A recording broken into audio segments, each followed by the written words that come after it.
Hey, what's up, everybody? Thanks for checking out the channel. We're a very new channel, so we would love it if you like the video, subscribe, click the bell icon for notifications, and please comment on the video. And if you find something you like on this channel, please feel free to share it with others. What I thought we would do today is do a speed run through 25 different arguments throughout history that have been purported by other people to support the resurrection. So we're going to go through 25 different arguments. We're going to rate each argument. And then at the end of the video, I will give you my honest, unfiltered opinion about what I think about all this stuff. We'll kind of have an overarching score for all the different arguments and the arguments together as a constellation. So stick around to the end of the video because we're going to be talking about some interesting things throughout. All right, so what are the 25 arguments that we're going to focus on today? All right, argument number one, let's jump right into it. Number one, the Jewish sources do seem to acknowledge the disappearance of Jesus' body. So there are a lot of hostile Jewish texts. We have the Toledo Yeshu. We made a separate video about that. That's the main Jewish disputation of the whole Jesus narrative. That does concede in all 8 versions that Jesus' body disappeared, at least for some length of time. We also have other sources like Justin Martyr, who is a Christian apologist, wrote a dialogue with Trypho in 155 AD. Now, this dialogue is obviously very biased because it was written by an apologist, but most historical scholars agree that it does report the true Jewish disputations of Jesus at the time in 155 AD. And Justin Martyr quotes Trypho. Trypho is the one making the Jewish claim against Jesus. You say that he rose from the dead and ascended into heaven, but this too is a fabrication. You base your hope on senseless tales. Somebody probably stole his body from the tomb. This is what we have heard, and you use this rumor to deceive others, claiming that he rose from the dead and ascended into heaven. So this again makes the case that somebody stole the body at some point. This argument is actually repeated by Celsus, who's a pagan critic of early Christianity, and the scholarly consensus is that the Jewish argument was that the body of Jesus disappeared, but that it was stolen. That argument's been made by neutral critics, neutral New Testament scholars like Daniel Boyarin and Peter Schaeffer. So how do we rate this argument? I would give this a 2 out of 5. It suggests that likely at some point in history, Jesus' body probably went missing. It doesn't necessarily prove the resurrection, however. So we only know from this argument that Jesus' body at least some point in time disappeared. I think that's a 2 out of 5. We're using a scale of 2 hoots out of 5, hoots because owl, and that's going to be the scale throughout the video. Argument number 2, James's transformation. So James was skeptical in the New Testament, and then after an interaction with the resurrected Jesus, he became a key leader in the Jerusalem church. There's fairly good historical documentation that James did exist, that he was the brother of Jesus, and that he actually did have a change of heart at some point after Jesus died. So I'm going to read a quote from Bart Ehrman, who's a New Testament scholar. We can say with some confidence that James, the brother of Jesus, became a believer in Jesus after his death. This is not a matter of theological speculation. It's a matter of historical record. James's existence is also attested to by Josephus. From what we know about James, hallucination or other motivation isn't likely. So I would say this is a pretty decent argument. I'm going to give this 3 hoots out of 5. Next argument, reason number 3, Peter's transformation. So Peter initially denies Jesus in the New Testament 3 times, but later on in his life, after being very afraid of death, he changes his heart and he eventually faces martyrdom at the end of his life. Now, this is not only in the New Testament, it's written by early Christian leaders like Clement of Rome, writing in 96 AD, Ignatius of Antioch, writing in 110 AD. It's also been endorsed by Tacitus in 115 AD. He actually says, quoting Tacitus here, Christus suffered the extreme penalty, and a most mischievous superstition broke out again in Judea and even in Rome. So we actually think historically that Peter's death was associated with this second breakout of Christianity in Rome, which the Roman Empire tried to quash. So that's probably the circumstances of Peter's death. Dale Allison Jr., who's a fairly neutral New Testament critic and scholar, agrees that it's likely that Peter had some sort of transformation. I'm going to give this a 2 out of 5 because we know from the New Testament that Peter was very much devoted to Jesus, so I don't think this is as dramatic as a transition. So I give this 2 hoots out of 5. I don't think I can score it as high as James's conversion. Next reason, number 4, Paul's conversion. So this is kind of interesting because in the Toledo Yeshu, there's 2 different versions that talk about Paul. They talk about him as Saul of Tarsus, and they talk about Jesus as corrupting Paul. So they say Paul was a good guy. Paul was on the right side, but Jesus somehow corrupted him. That's in the Helene and Wagenseil versions of the Toledot Yeshu. So I think that's pretty good documentation that Paul was initially an enemy of Christianity, and then he changed his mind at some point. Maybe it's not as dramatic a testimony, and we don't have a whole lot of other documentation, and it's only in a couple of versions of the Toledot Yeshu. So again, this doesn't score quite as highly as James's conversion. I'm going to give this 2 hoots out of 5. Reason number 5, the other individual transformations. So I decided to take a bunch of other transformations and kind of group them under the same reason. Thomas probably became less doubting after interacting with the resurrected Jesus. Mary Magdalene apparently had a radical change, depending on what literature you read about early Christianity. And there are other people who had other interactions with the resurrected Jesus. We don't have much historical documentation on this. This only gets 1 hoot out of 5. All right, reason number 6, the rapid growth of Christianity after the death of Jesus. So if you watch a lot of movies, there's like this kind of common fictional trope where the bad guy will say, we shouldn't kill the good guy because that'll make him a martyr, and then his movement's going to take off. Like I know Ultron says that in the Age of Ultron. So this is just a trope, though. In real life, anytime you kill the leader of a movement, you really have a pretty good chance that you're going to totally destroy that movement. Now, we can look at other Jewish leaders who were around Judea at the time of Jesus. There's Simon ben Kokhba in 132 to 135 AD. He had a big movement. The movement was decimated and essentially withered away to nothingness after he died. We have Mechem the Essen, I may be mispronouncing that, in the 1st century BC to the 1st century AD. He was another person who had a big movement apparently. He died, and the movement died with him. Judas the Galilean, 6 AD, also was killed by the Romans. Also, his movement died. Theudas, 44 to 46 AD. So we know from history, by looking at a lot of these other messianic figures, a lot of other martyr figures, that once that figure dies, the movement generally dies out. So I think this is a pretty good argument. Something pretty good had to happen to make Christianity start spreading rapidly after the death of Jesus. I'm going to give this one 3 hoots out of 5. The reason why I score it so high is it's also sort of congruent with my common sense. If I was following a guy who said, yeah, I'm divine, yeah, I'm God, and then I saw him die in a really painful and really ignominious way, I think that would really dissuade me. So I think the fact that Christianity was not decimated by Jesus' death, but in fact had a big, big increase in its popularity is something that requires an explanation. All right, reason number 7, the uptick in Jewish resurrection theology.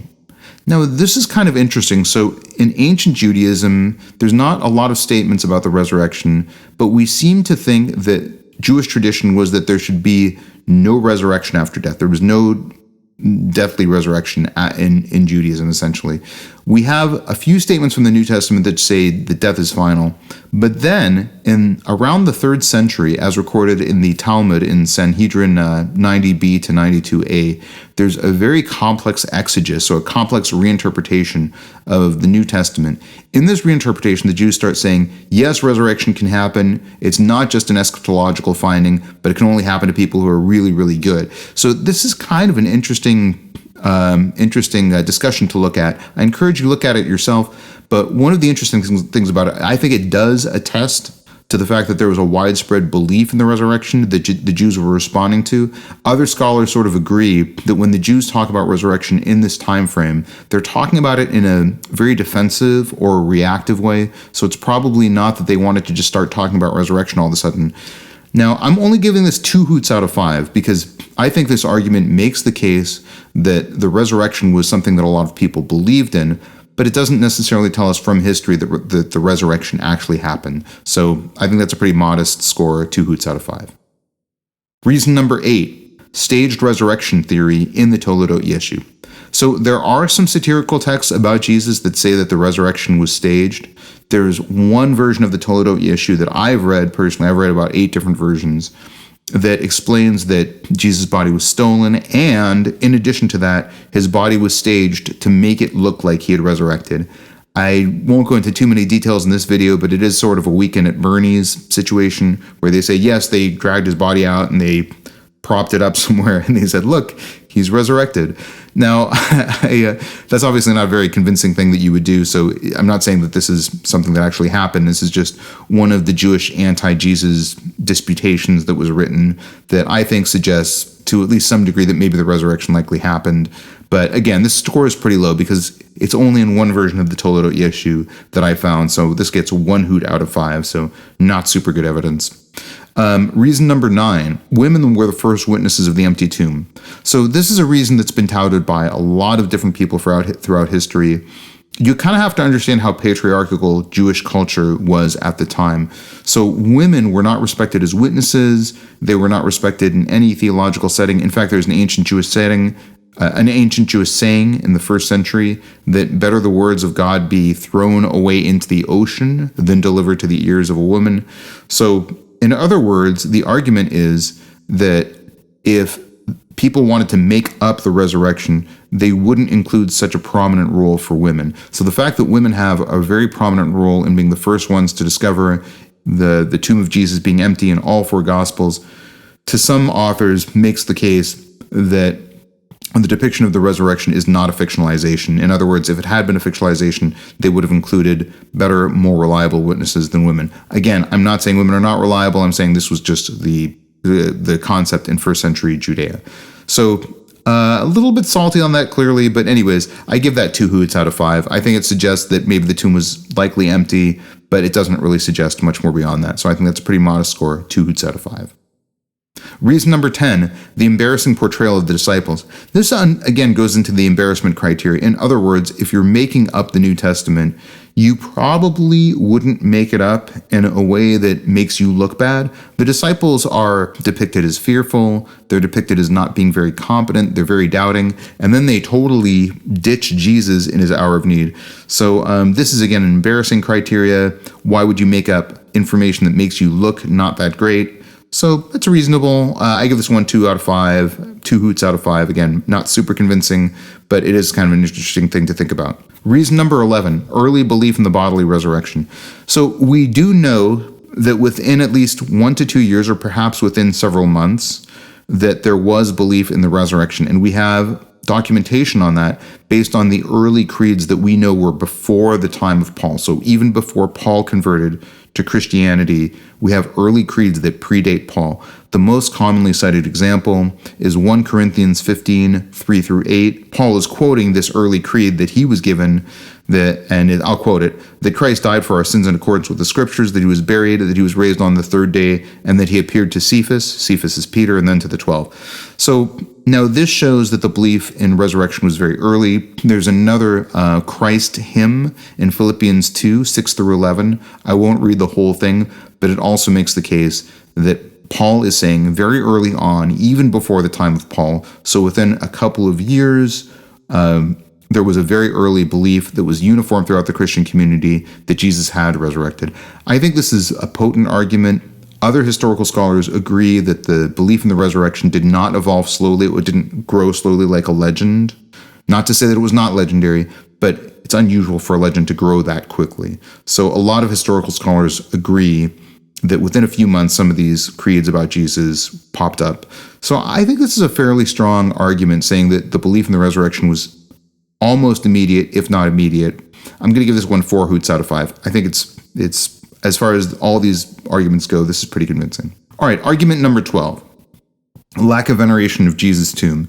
So this is kind of an interesting argument. If you look at the tomb of Abraham in Hebron, if you look at the tomb of David, mentioned in Acts 2:29, if you look at the tomb of Rabbi Akiva, who died in 135 AD, and other Greek and Roman tombs and other Jewish tombs, they are all frequently converted into shrines, or at least some shrine ritual takes place, or people sort of revere it as a shrine. That actually never happened to the tomb of Jesus, so people never treated it as a shrine. Now, I'm going to give this only a 2 hoot out of 5 score, and the reason is because we do seem to know that Hadrian had a strong desire to quash early Christian activity and travel to the purported tomb of Jesus in order to sort of hide that tomb. So Hadrian built a temple to Venus on top of Jesus' purported tomb, and the reason why he did that was to sort of quash early Christian movement and early Christian traffic to that area. So we don't have a whole lot of historical records of that. If you're interested in checking it out, check out some literature that's online about the Church of the Holy Sepulchre. That's supposedly the tomb of Jesus. There's arguments for and against that being the tomb of Jesus. But anyways, it's interesting stuff to dive into. I'm going to give this a fairly modest score as well, 2 hoots out of 5, because I don't think we have really solid documentation that we know that Jesus' tomb was never venerated as a shrine. All right, argument number 13. The resurrection was unexpected in Jewish thought. I think this is an interesting argument. I think it's somewhat convincing. If you read like Job 7, 9 through 10, it says, as a cloud fades and vanishes, so he who goes down to Sheol, Sheol is the Jewish afterlife, does not come up, he returns no more to his house. There was a belief in the Old Testament that death is final, that resurrection should not be expected to happen. There's no resurrection of Moses, there's no resurrection of Elijah, there's no other figures in Jewish mythology who get resurrected. So again, it is unexpected that anyone would get resurrected. That makes this more likely, it makes it more unprecedented and less likely to be something that somebody invented. In other words, I think if they were inventing Christianity from Judaism, which they were, Christianity was originally sort of just a sect of Judaism, as you all probably already know, then you would likely draw from early Jewish literature. But instead, there was no precedent for the resurrection of Jesus. Again, interesting argument. I don't know that this proves the resurrection. Maybe I'm being a little generous. I give this 2 hoots out of 5. All right, argument number 14. The apostles were willing to die. So the apostles suffered and died for their belief in the resurrection, which, people are willing to die for things that are not true, but not when they know that something is a lie. If you kind of contrast this with early Mormonism, that's a whole other can of worms, but just briefly, I'll say that there were witnesses to the early Mormon movement, but none of them really suffered any consequences. In other words, no one ever had to proclaim their faith in the tablets of Moroni or whatever. I don't know a lot about Mormonism, so I'm not being pejorative or disparaging. I just don't know a lot about it. But anyways, the point is that there was never that stress test. There was, however, a huge stress test for the early Christian community. The apostles were willing to die rather than recant their belief in Jesus. And some of them had the option to save themselves by recanting their belief. And also, if you look at just a few centuries later, the Decian and Diocletian purging of the Christians, the persecutions of the Christians elsewhere in the Roman Empire, many Christians became lapsi. In fact, the majority probably just recanted their faith and said, forget it, it's not worth dying, it's not worth torture, I don't want to be tortured. That I know is what I would do. I probably, even if I had a really strong belief, to be honest, if you tortured me to death, I would probably recant my belief. So the apostles' willingness to die is very interesting. It's not shared by other Christians throughout history, so that shows that the Roman torture methods were pretty good at getting somebody to recant their beliefs. So I think this is a fairly strong argument. I give it 4 hoots out of 5. Maybe one of the better arguments that we have. Other historical scholars also believe that the disciples and apostles seemed to be very resistant to the threat of torture and the threat of death, and none of them seemed to be willing to recant their beliefs. All right, reason number 15. The Synoptic Gospels are written as historical testaments. I think this is an interesting point. I think probably the best example is the Gospel of Luke. Luke seems to be framing his whole narrative in the style of historiographical writing. So in other words, Luke is trying to write things that are historically accurate based on his style, based on his form, based on the fact that he includes a lot of things that were stylistic for historical writers at the time, and based on the wording that he uses. So he uses 3 words that I'll just briefly mention, and I'm probably going to mispronounce these. One is diegesis, which is a narrative or account. This means you're writing something that is historical in nature. Another word that he uses is he wants to write it with akribos, or accurately, or with precision. This conveys that he's doing research to get exactness right. He's getting research to get details down. That was a key concern of Greek historians. Luke seems to be incorporating that stylistically in his introduction. He says that's his motivation. Cathexes means in order or orderly. And that means that he's writing a narrative, but he does want to preserve narrative and logical coherence, and he wants to make his reflection be accurate.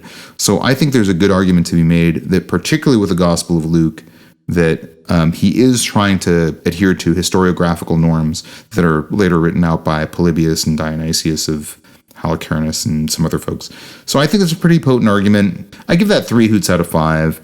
I think it's reasonable to say that Luke was at least trying to write history in a way that's accurate. All right, reason number 16. Hostile Roman sources do imply that there's an early belief among Christians in a risen figure. So if you look at Tacitus writing in 116, Suetonius writing in 121 AD, Pliny the Younger writing in 112 AD, Lucian of Samosata writing in 170 AD, they all say that there is an early, widespread belief in Christians that Jesus resurrected. This gets 1 hoot out of 5. I think it testifies that there was a belief, that the belief was widespread, but it doesn't necessarily give us more information than that. So that all we know from that is that there was a belief. All right, reason number 17. Hallucination theory fails to explain the group appearances of Jesus. So a lot of people have sort of to varying degrees tried to make the case that the resurrected appearances of Jesus or the apparent resurrection was a hallucination. From my medical training, I don't think that's very likely. The reason why is if you've ever interacted with a psychotic patient, they're not super convincing. The only exception is when you talk to somebody who's totally lucid, who had a delusional episode in the past, and you talk to them about their experience. And when you talk to them, they're cogent. They can make a strong case. But usually then they no longer hold on to their delusion. So let's say you have a delusion not from an organic psychosis, but from some other syndrome like bipolar syndrome, and you get deluded and you develop a hallucination. You can be very convinced of that hallucination being real while you have that bipolar or manic episode. But later on, you don't hold on to it. So hallucinations don't explain the resurrected appearance of Jesus very well. Also, visual hallucinations are not very common with organic psychosis as opposed to what most people think. So usually when you're schizophrenic, you have auditory hallucinations, but not visual hallucinations. So again, unusual. Mass psychosis also mass hysteria doesn't look like the resurrected appearances of Jesus. We only have a few cases of mass hysteria to study in history, but they're almost always associated with symptoms, much more vague beliefs, not with visual hallucinations, and they're never portrayed as something positive. Almost every episode of mass hysteria is associated with negative symptoms. So again, not very likely. Now, how do I score this? I give this 2 hoots out of 5 because it just shows us that hallucination is not a great explanation for the apparent resurrection of Jesus, but I don't think it shows us that the resurrection is more likely other than the other reasons that we've seen. So 2 hoots out of 5. That may be even a little generous. All right, reason number 18. The body of Jesus was likely not discarded. Again, this doesn't tell us that the resurrection happened. This just sort of disputes another explanation for the apparent resurrection. It has become popular to say among atheists that Jesus' body was likely discarded. That's not super likely. We do know of at least one Jew who was crucified, who was buried afterwards. We found his tomb in 1968 in Jerusalem, I think, and that Jew was Yohanan ben Hagkol, Hagkol. So that proves that at least in some cases that we know of, Jews were buried after crucifixion. We also know that the Jews were very, very fastidious about burying people. We know that from the writing of Josephus. We know it from the writing of Philo. We know it by looking at Deuteronomy 21, 22 through 23.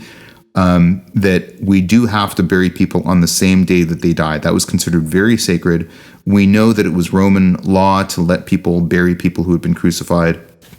So I think all these arguments suggest that the Jewish practice was likely to bury bodies. So I think these realizations, this archaeological evidence, what we know about the New Testament, what we know from other historical scholars, this whole constellation makes it more likely that Jesus was indeed buried in a tomb. Not to mention, it's also mentioned in the letters of Paul and in all 4 canonical Gospels. And again, it's mentioned in the creed that Paul himself quotes, which is a very early creed. So I think all this evidence taken together makes it very unlikely that Jesus' body was just discarded. Moreover, with this early belief in the resurrection, if the body was otherwise accessible, like if it had been thrown into some pile, I feel like the Jews would have said something about that. The Romans, some other critic would have said, no, Jesus was never even in a tomb, his body was discarded, or they would have found the body and sort of paraded it around to say, look, this guy didn't resurrect, he's dead. So I think these arguments all make the case that Jesus' body was not simply discarded. Again, it only gets 2 hoots out of 5 for this argument. And the reason is because it just shows that a competing explanation is not true. It doesn't really increase our confidence that the resurrection actually happened. Okay, anyways, it was an interesting thing to delve into. All right, reason number 19, the tearing of the veil. Now, this is really interesting. There's a lot of really fascinating Jewish literature from the first century. There's a lot of Jewish writing that says that not only was the veil torn after Jesus died, but that there were a lot of divine judgments that happened to the temple. There were a lot of miracles that were supposed to signify the atonement of the people of Israel, and those miracles all stopped happening all at once, all pretty much right around the time of Jesus' death. I think this is persuasive for this reason. As an atheist, I've been an atheist for most of my life. I'm only now sort of a very cautious and reluctant, vague believer in some of this stuff, and I can talk about that more at the end. But as an atheist, I would have expected that Jesus' death should have passed with no change in the behavior of the Jews. The Jews should have gone on with life as it normally was. They didn't like Jesus. They wanted to pretend he never existed. People like Maimonides said, let's just erase Jesus' name from history. So the fact that there was a significant change to the Jewish Second Temple experience after the just death of Jesus, I think is very interesting. I'll probably make a whole video about that. Anyways, 3 hoots out of 5. I don't think it's more persuasive than that. All right, number 20, the fulfillment of prophecies, reason number 20. So there are Old Testament prophecies that seem to be fulfilled by Jesus' death and Jesus' resurrection, but only until you sort of acknowledge that Jesus resurrected. So it's kind of an interesting idea. Again, maybe this deserves a separate video because it's a complex topic. The only thing that I'm going to talk about briefly is Isaiah 53. Isaiah 53 does seem to talk about a prediction of a resurrection. So I think that's an interesting chapter to go into. I should let you know, just so you know, my ignorance about the New Testament and the Old Testament. When I first started studying this stuff, not more than just a couple of years ago, I had actually thought Isaiah 53 was a book from the New Testament because it looked so much like the story of Jesus. The other thing that's really interesting, I think, about Isaiah 53 is apparently in Jewish settings, when they go to synagogue, they do a Haftarah reading. So that means that they read from the canonical Jewish texts. They always skip over Isaiah 53. Now, that's very interesting to me. In addition to that, Isaiah 53 is not taught in Hebrew school in Orthodox settings. So apparently in Jewish schools, they just totally skip over Isaiah 53. So I think this is a situation where the attempted diminution of Isaiah 53 in Jewish practices actually made me kind of look into this with a lot more curiosity. So again, it's an interesting reason. It's not totally conclusive. Maybe I'm being a tiny bit generous, but I give that 3 hoots out of 5. Reason number 21, the rise of Sunday worship. So devout Jews worshipped on the Sabbath. That was they worshipped on the Saturday. For some reason, after the death of Jesus, their day of worship changed to Sunday. That's interesting. Give it 2 hoots out of 5. I don't think it proves anything more conclusive, but it is an interesting thing to note. All right, reason number 22, the narrative reversal of crucifixion shame.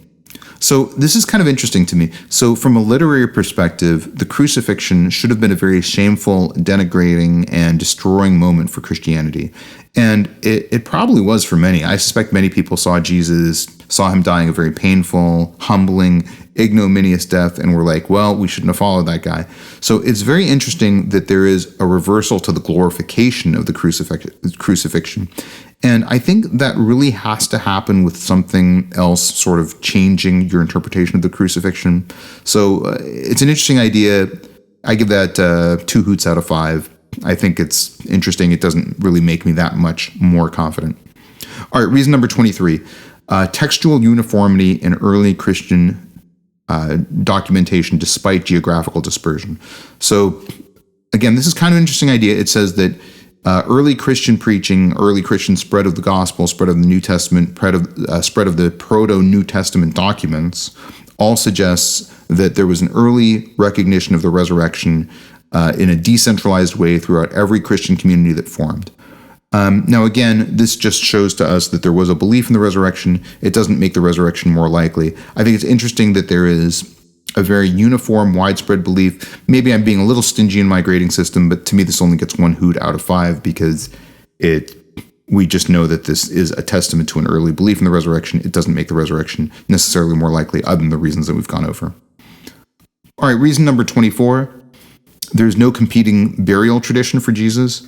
So in other words, there's no other story that we find anywhere in antiquity that Jesus was buried elsewhere. All of the early traditions that talk about a tomb for Jesus say that it was an empty tomb. There's no other documentation that Jesus would have been or should have been buried anywhere else. I guess that supports the resurrection a little bit. I give it a pretty modest score. I think 1 hoot out of 5 is probably reasonable for that. All right, and finally, reason number 25, the historical veracity of the New Testament. Now, this is kind of an interesting idea. So if you talked to me when I was a little kid about the New Testament, and I was a scholar, I probably would have told you, well, Luke gets some things correct, and he gets some things incorrect. But over time, over the last 4 or 5 decades, a lot of different information in the New Testament that Luke writes about is very much vindicating Luke and saying that actually historical scholars were wrong, but Luke was right in each historical account when you weigh the testimony of Luke against the historical record. So there is this sort of widespread sense among New Testament scholars that the New Testament is generally historically accurate. Maybe not 100%, but probably about 80%. Now, we bracket our historical understanding of the New Testament and we take out speeches that were given and we take out miracles. So if you take out all the speeches and all the miracles that happen, then people think the New Testament is about 80% accurate.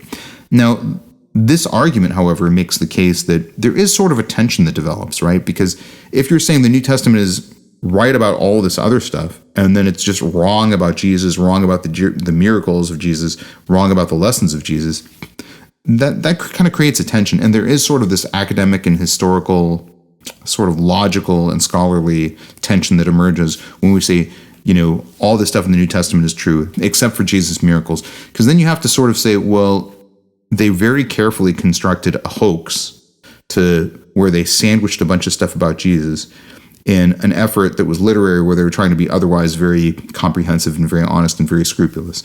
So I think I give this still a pretty modest score, which is 3 hoots out of 5. I think that's a reasonable score to give this.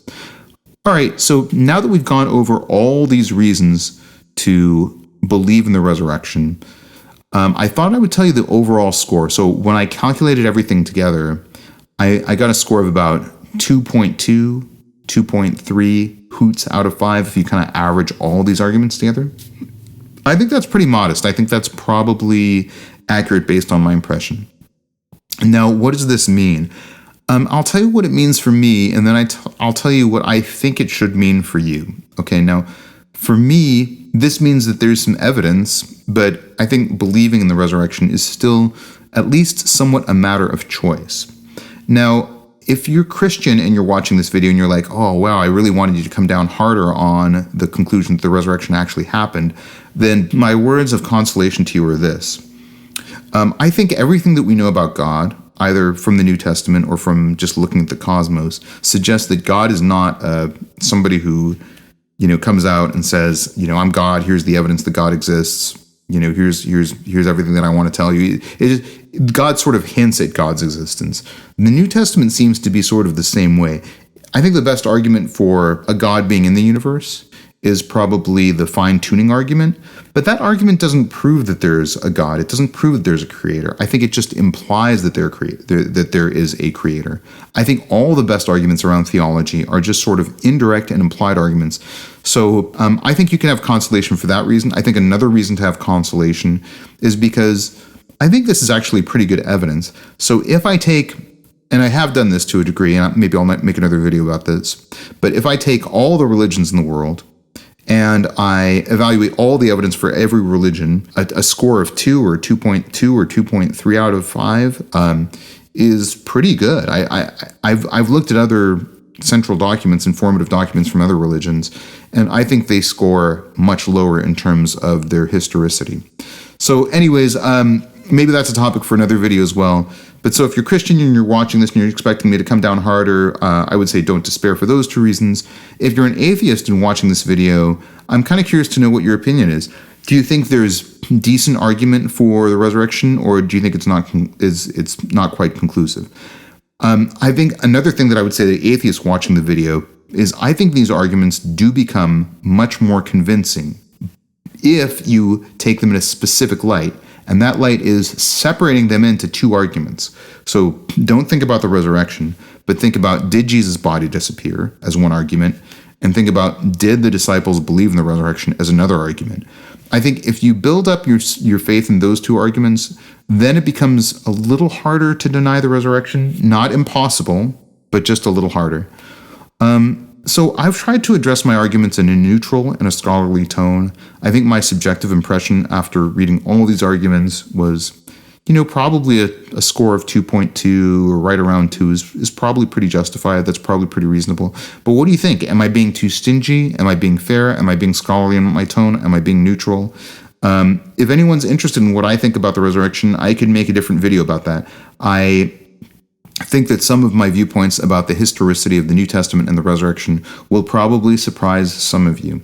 So if you tune into the channel, if you'd like more videos about this. By the way, I originally wrote down 50 arguments, and then I kind of narrowed it down to 25 just because I didn't want to make a super long video. But if you want to see a part 2 to this video, let me know. Put your suggestion in the comments.